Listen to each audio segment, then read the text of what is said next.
রাজশাহী বিশ্ববিদ্যালয়ে নানা আয়োজনে পালিত হয়েছে শিক্ষক দিবস।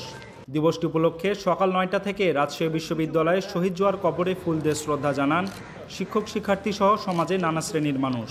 শহীদ ডক্টর শামসুজ্জোহা মৃত্যুবার্ষিকীর দিনটি শিক্ষক দিবস হিসেবে পালন করে রাজশাহী বিশ্ববিদ্যালয় কর্তৃপক্ষ। সকালে শহীদ ডক্টর শামসুজ্জোহার কবরে ফুল দিয়ে শ্রদ্ধা জানান তার কন্যা সাবিনা জোহা খান, বিশ্ববিদ্যালয়ের উপাচার্য doctor Saleh Hasan Nakib, BNP chairperson উপদেষ্টা মিজানুর রহমান মিনু, রাজশাহীর সাবেক মেয়র মোসাদ্দেক হোসেন বুলবুল।